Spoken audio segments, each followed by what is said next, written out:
In the icy, desolate north of Middle-earth, a dark power began to rise, a shadow that would engulf the region in fear and war for centuries. This shadow was Angmar, a kingdom born not of hope or unity, but of malice and domination. Its creation was not a random occurrence. It was a calculated move in the long game of Sauron, the Dark Lord. As Sauron sought to regain power after his defeat in the War of the Last Alliance, he needed a stronghold in the north, a place from which to destabilize and eventually conquer the free peoples of Middle-earth. For this task, he chose his most fearsome servant, the Witch-king, Lord of the Nazgul. Angmar, with its forbidding mountains and harsh climate, was an unlikely candidate for a kingdom, but its isolation made it perfect for the Witch-king's designs. The region offered him the cover he needed to build his strength away from the watchful eyes of the Dunedain and elves. Angmar's capital, Carn-dûm, became the heart of this dark realm, a fortress shrouded in perpetual gloom.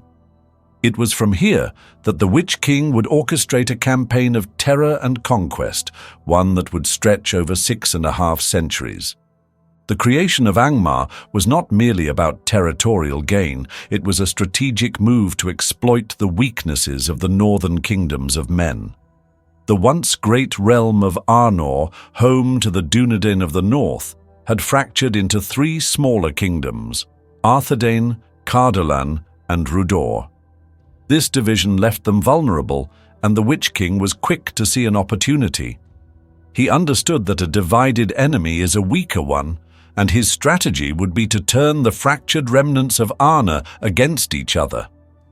The Witch-king himself was a figure of legend and terror, his identity shrouded in mystery.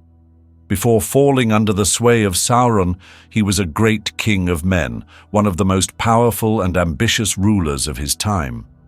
Like the other Nazgul, he was ensnared by the power of the 9 rings, gifts that promised unmatched strength and immortality, but came at a terrible cost. Over time, the Witch-king's will was subsumed by Sauron's, transforming him into the chief servant of the Dark Lord. Though his name and past deeds were forgotten, his malevolent power grew, making him a living embodiment of fear and death. As the Witch-king took up residence in Carn-dûm, he began to consolidate his power, gathering an army of orcs, trolls, and men from the surrounding lands. The hillmen of Rhudaur, a wild and brutal people, became his first allies, seduced by promises of power and revenge against their Dunedain neighbors. With their help, the Witch-king gained a foothold in the fractured territories of Arnor, setting the stage for a war that would last for centuries. The division of Arnor played directly into the Witch-king's hands. Once a mighty kingdom, Arnor had been a beacon of hope and strength for the free peoples of the north. But its glory days were long past. After the death of King Eärendil, the kingdom was split into 3 separate realms: Arthedain in the west, Cardolan in the south, and Rhudaur in the east. This division was driven by disputes over succession and political rivalries, creating deep divisions among the Dunedain. Arthedain retained the strongest claim to Arnor's legacy, holding the line of Isildur and the chief heirlooms of the kingdom, including the Palantiri. However, it was also the most isolated, surrounded by enemies on all sides. Cardolan to the south was wealthier and more populous, but lacked the leadership and resolve of its neighbor. Rhudaur, the smallest and most vulnerable of the 3, was plagued by internal strife, and had long been at odds with Arthedain over territorial disputes. The Witch-king exploited these divisions with ruthless efficiency. He recognized Rhudaur as the weakest link in the chain and focused his efforts there. By manipulating the hillmen of Rhudaur, he effectively took control of the kingdom, turning it into a puppet state of Angmar.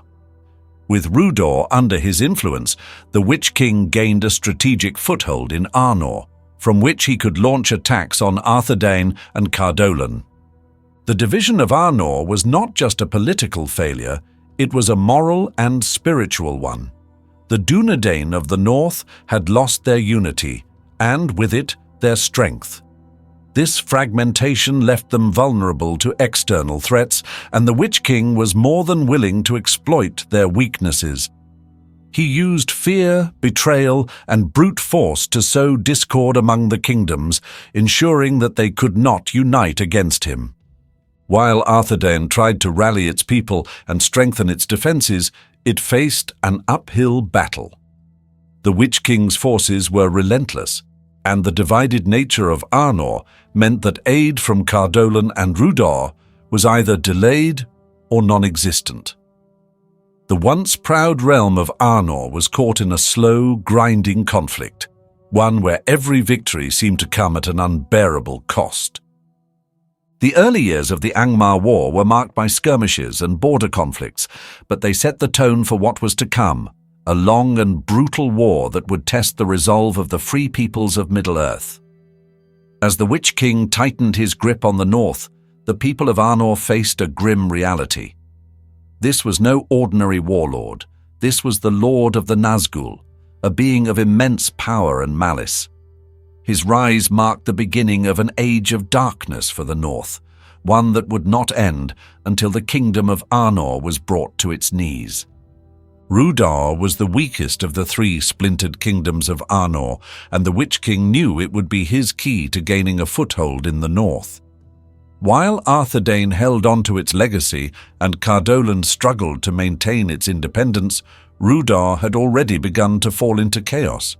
Its ruling class was weak, fractured by internal power struggles, and the hillmen of the region, wild, unruly tribes, had long resented the Dunedain who claimed dominion over them. The Witch King saw this instability as an opportunity. He infiltrated Rhudaur not with overwhelming force, but with cunning manipulation. Through promises of power and revenge, the Witch King seduced the hillmen to his cause. They saw in him a chance to overthrow the Dunedain and reclaim their land. Gradually, the hillmen rose in power within Rhudaur, and the Witch King placed one of their chieftains as king. Under his influence, Rhudaur transformed from a kingdom of men into a puppet state of Angmar. This betrayal sent shockwaves through Arnor. The land that had once been a northern stronghold of the Dunedain was now under the shadow of evil. From Rhudaur, the Witch King launched his first major offensives against the remaining kingdoms. With the hillmen fighting alongside his forces of orcs and trolls, the Witch King's armies swept across the borders of Cardolan and Arthedain. These attacks were not meant to conquer outright, but to weaken and destabilize his enemies. He used fear and destruction as weapons, driving refugees into the other kingdoms and straining their resources. The Witch King's strategy was clear: divide and conquer, slowly wearing down his enemies until they could no longer resist. Arthedain, as the strongest of the three kingdoms, became the primary target of the Witch King's wrath. For centuries, Arthedain had been the heart of the Dunedain's legacy in the north. It was here that the line of Isildur continued, and the symbols of Arnor's greatness, the Palantiri and the scepter of Anuminas, were kept. But this legacy made Arthedain a beacon of resistance, and the Witch King was determined to see it fall. The long struggle between Arthedain and Angmar was marked by relentless warfare. The Witch King's forces were numerous and varied: orcs from the Misty Mountains, trolls bred for war, and the hillmen of Rhudaur, who fought with savage zeal. Arthedain, by contrast, had limited resources. Its Dunedain warriors were skilled and brave, but their numbers were few. The kingdom relied on its fortresses and strategic defenses to hold back the tide. One of the most devastating blows came when the Witch King targeted Amun-Sul, a key stronghold on the Weather Hills. Amun-Sul was more than a fortress. It housed one of the Palantiri, the seeing stones that allowed the Dunedain to communicate over vast distances. The Witch King recognized the importance of this stronghold and launched a massive assault to capture it. While the Dunedain fought valiantly, they were ultimately forced to retreat, and Amun-Sul fell into enemy hands. Although the Palantir was rescued and taken to Fornost, the loss of Amon Sul was a heavy blow to Arthedain's morale and defences.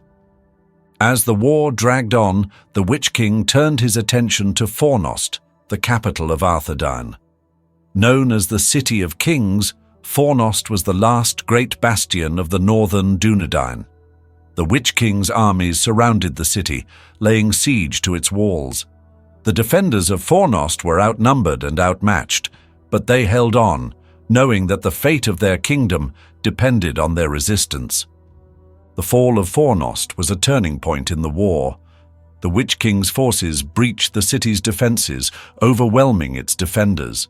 King Arvedui, the last king of Arthedain, fled with his remaining followers, taking refuge in the icy north.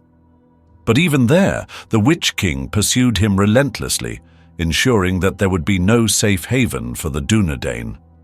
Arvedui's eventual death marked the end of Arthedain as a kingdom and the complete domination of the north by Angmar.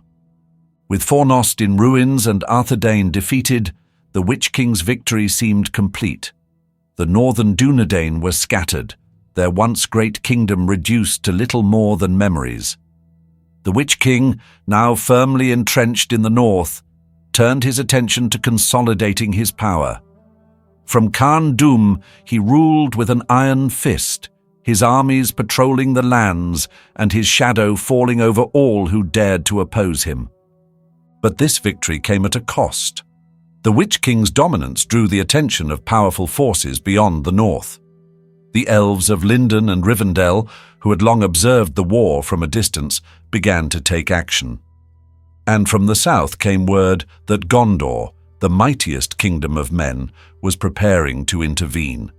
The Witch King's conquest of the north had made him a formidable enemy, but it had also set the stage for a final decisive confrontation that would determine the fate of Angmar. The Witch King's reign of terror in the north could not go unchecked forever. His rise to power and the devastation he wrought on Arnor did not go unnoticed by the elves, who had long been wary of Angmar's growing shadow. While the elves initially hesitated to intervene directly in the conflicts of men, the destruction of Arthedain and the fall of Fornost marked a turning point.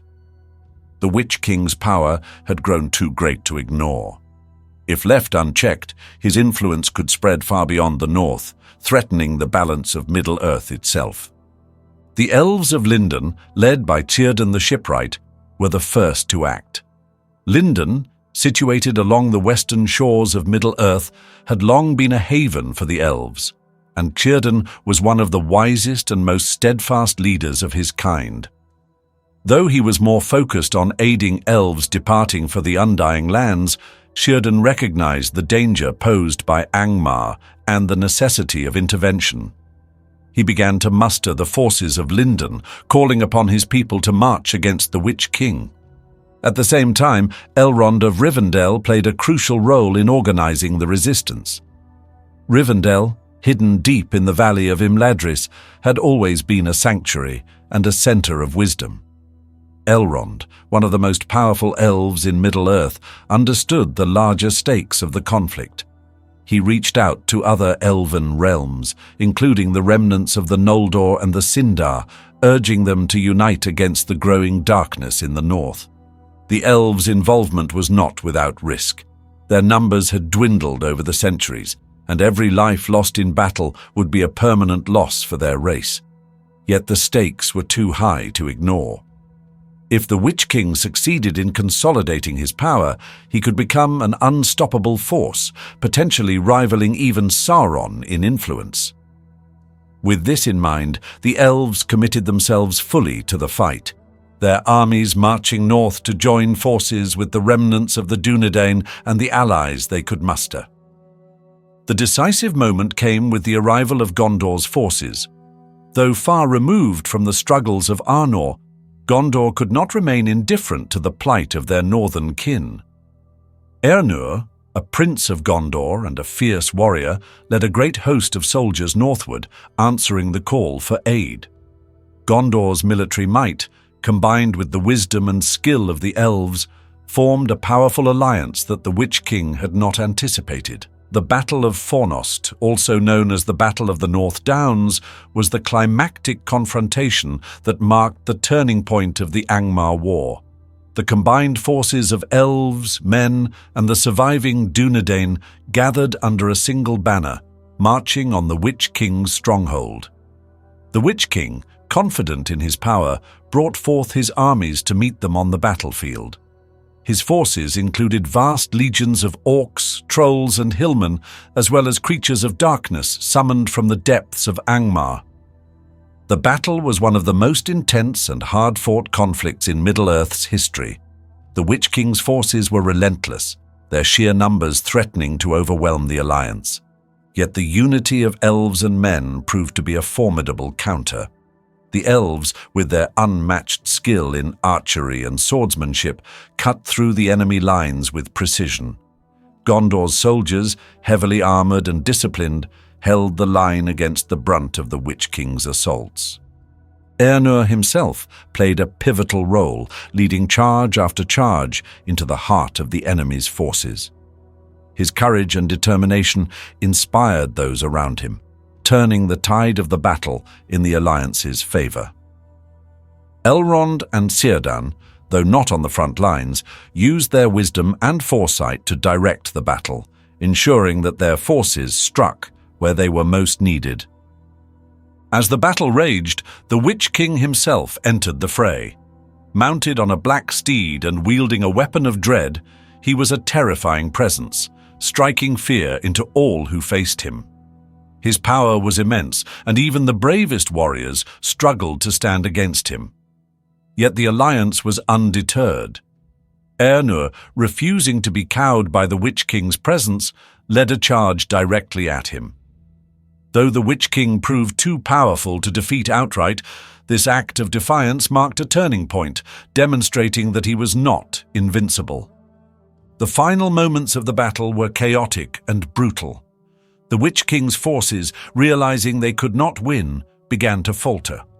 The alliance pressed their advantage, driving the remnants of Angmar's armies back toward the mountains. The Witch King, seeing that the battle was lost, fled the field. His retreat marked the end of the Angmar War, but it also left an air of unease. Though defeated, the Witch King had not been destroyed, and his escape hinted at future dangers to come. The victory at Fornost was celebrated as a great triumph, but it came at a heavy cost. The northern Dunedain, once the guardians of Arnor, were reduced to a scattered and broken people. The elves, too, had suffered losses that would never be replenished. The Witch King's shadow had been driven from the north, but the scars of his reign remained. For centuries to come, the ruins of Arnor and the desolation of Angmar would stand as grim reminders of the war and the darkness that had consumed the north. Even in defeat, the Witch King's presence lingered in the minds of those who had fought against him. His retreat to Mordor, where he would eventually rise again as Sauron's chief lieutenant, ensured that his story was far from over. The Battle of Fornost was not the end of the Witch King, but merely the end of one chapter in his long and terrifying legacy. Middle-earth had won a reprieve, but the shadow of Angmar would continue to haunt the world for ages to come.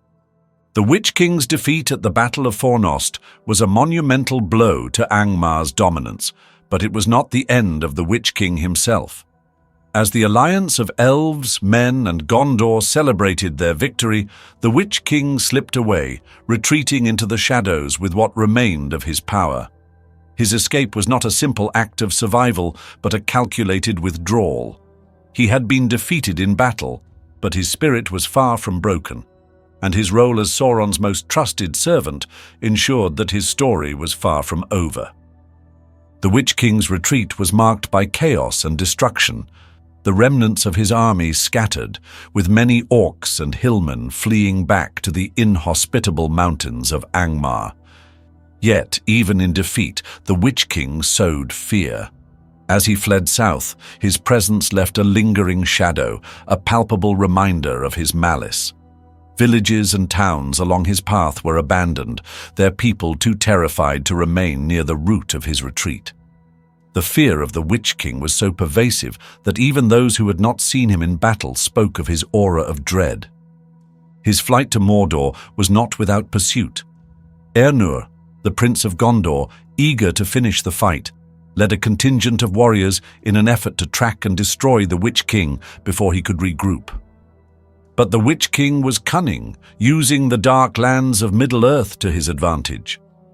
He led his pursuers into treacherous terrain, ambushing them with what remained of his loyal forces. Arnor, though brave and skilled, was unable to capture him, and the Witch King eventually slipped beyond his reach. Reaching Mordor, the Witch King found refuge in the shadows of Mount Doom. It was here that he began to rebuild, gathering the fragmented pieces of Sauron's empire. His retreat to Mordor marked the beginning of a new phase in his existence. No longer the ruler of Angmar, he became Sauron's chief instrument of terror, fully embracing his role as the Lord of the Nazgul. His defeat in the north did not diminish his power, rather it honed his resolve, transforming him into an even more dangerous adversary. The legacy of the Angmar War, however, extended far beyond the Witch King's retreat. The north of Middle-earth, once a thriving region, was left in ruins. The kingdom of Arnor was no more, its lands fragmented and its people scattered. The Dunedain of the north became a wandering folk, their numbers dwindling as they sought to preserve their heritage in the face of overwhelming odds. The ruins of Fornost, Amon Sul, and countless other fortresses and settlements stood as grim monuments to the devastation wrought by the Witch King. For the elves, the war was a bitter reminder of the cost of standing against evil. The losses suffered at Fornost and throughout the conflict weakened their already dwindling numbers. Many elves, weary of the struggles of Middle-earth, began to heed the call of the sea, departing for the Undying Lands. Those who remained, such as Elrond and Círdan, continued to guard against future threats, knowing that the victory at Fornost was not the end of the darkness. Gondor, too, bore the scars of the conflict.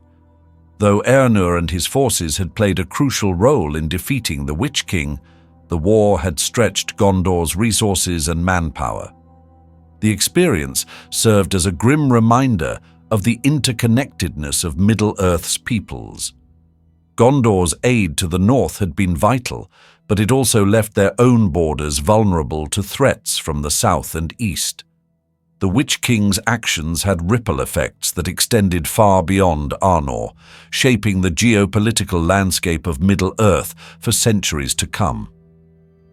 The psychological impact of the Angmar War cannot be understated.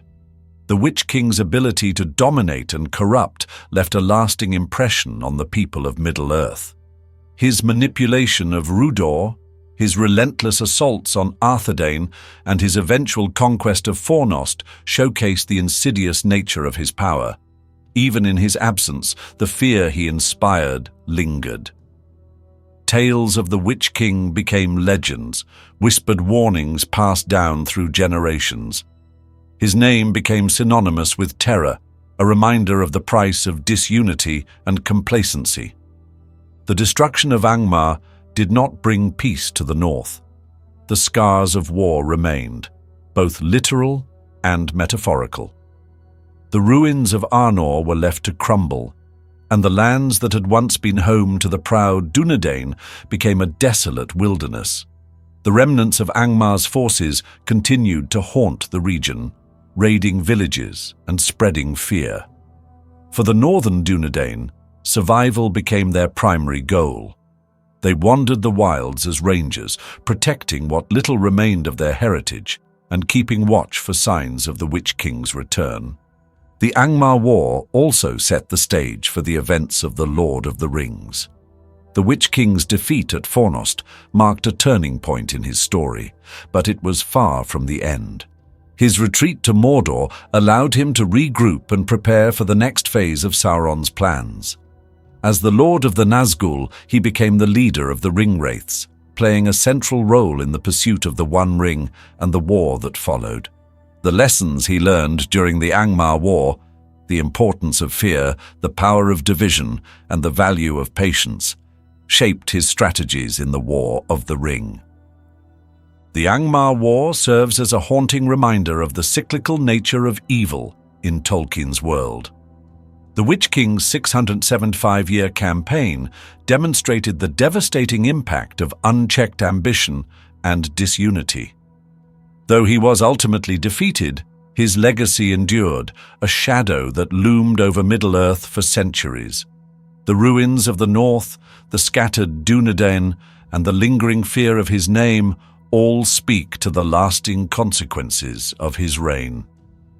The Witch King may have retreated from the battlefield, but his presence, both physical and symbolic, continued to shape the fate of Middle-earth. His story was far from over, and the Angmar War was but one chapter in the long and terrifying saga of the Lord of the Nazgul.